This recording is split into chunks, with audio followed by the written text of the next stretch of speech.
How's it going, guys? Welcome back to the channel, Make Money Trucking. So do you have to know how to work on your own truck to be an owner-operator?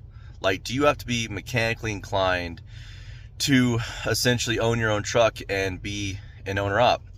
And the answer is, I know a lot of guys that work on their own trucks, and I know some guys who do not. And it certainly does not hurt. So you don't have to be some ASE certified mechanic to work on your own truck. Like simple things, doing, replacing headlight bulbs, blinker bulbs, starters and alternators, replace your belts, replace your air filter, stuff like that is pretty easy to do. Or if you have an airline that ruptures, getting a union and putting that in place. So although you do not have to be mechanically inclined or a mechanic to own your own truck, it certainly helps out a lot, especially with, these, parts are astronomically expensive. We've gone over that many times.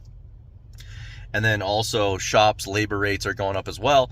And it just never ceases to fail that when you need something done, shops are 2 or 3 weeks out to get you in to the good shops that you want to use. You can go to some fly-by-night ones and kind of take your chances. I don't advise that.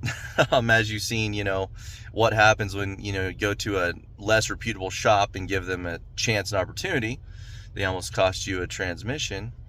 But anyways, I definitely would advise, anybody who is looking to become an owner-operator to, a good thing to have, on your tool belt, not literally or figuratively, is to be able to work on your own stuff, know how to turn a wrench. You don't have to be a certified mechanic to take 4 bolts off and undo a couple nuts on a power wire on your alternator.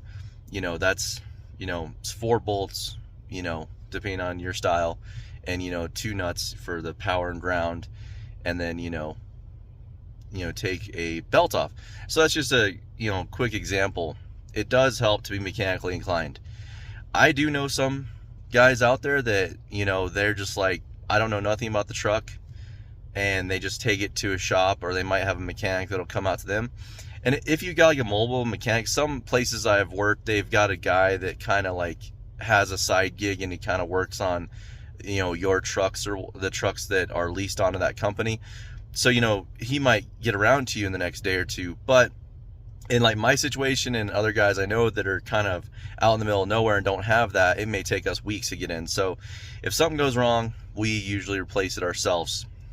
Because also knowing about how your truck works helps too, because if you just don't know anything about how a truck operates as far as like, the motor, transmission, suspension, brakes and whatnot, and you're not mechanically inclined at all, you need to be some level mechanically inclined to try to understand what's happening to the truck, because if you take it to a shop, they could take advantage of you and you'd have no idea.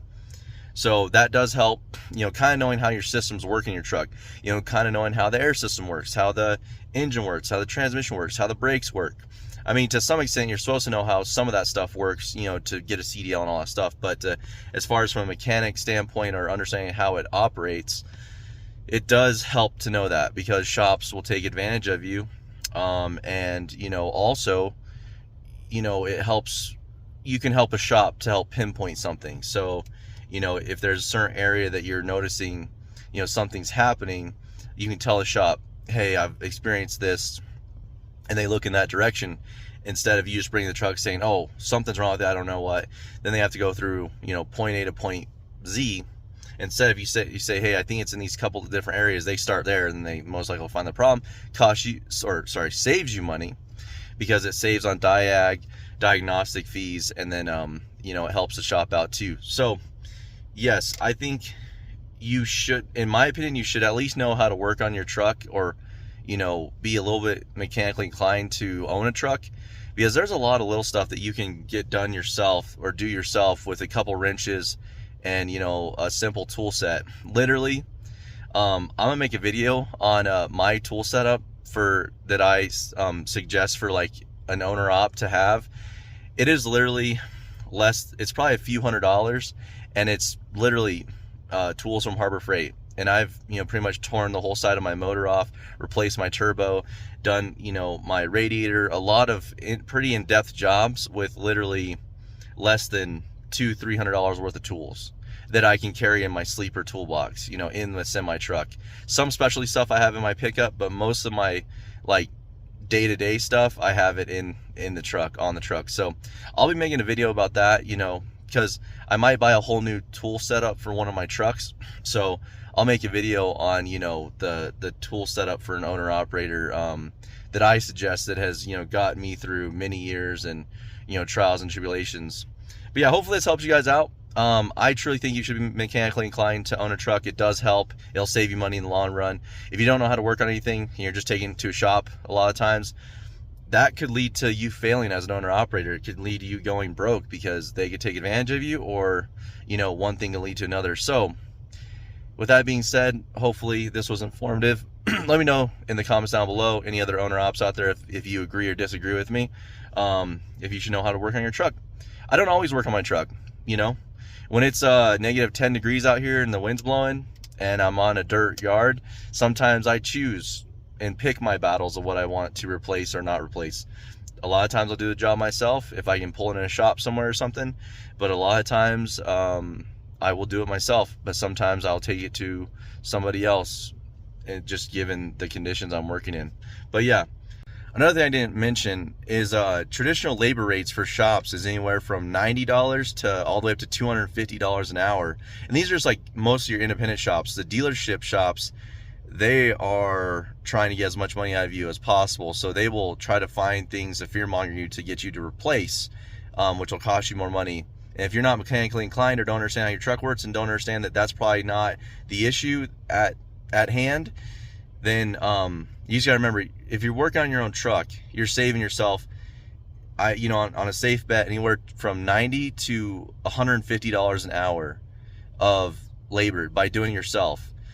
And then also, if you do it, you know, right away, you're saving that downtime of taking it to the shop, waiting for the shop to get to it for, you know, 2 or 3 days. If you're lucky, you can get it done in 1 day, maybe a day and a half, 2 days, and that saves you on downtime. So you're saving, you know, typically if you make, you know, an owner op, usually I think the going average is, you know, about $1,000 a day.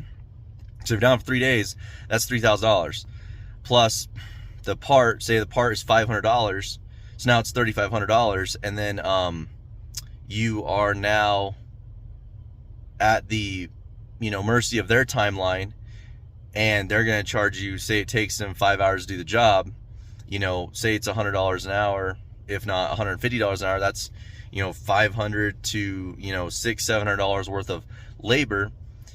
If you just did it in 1 day or 2 days, you see how you can save, you know, a couple $1,000s by just doing a maybe not simple job, but not a extremely hard job. And, you know, YouTube can help you out. That's, you know, that's YouTube has helped me many times, and that's why I like making my videos of, you know, how-to videos on how to fix stuff, so that I can, you know, help, you know, give everybody confidence out there to do it themselves as well. So you gotta remember that the savings and the downtime and the cost for labor rate that you're not paying, so that does help as well. All right, that's all I got.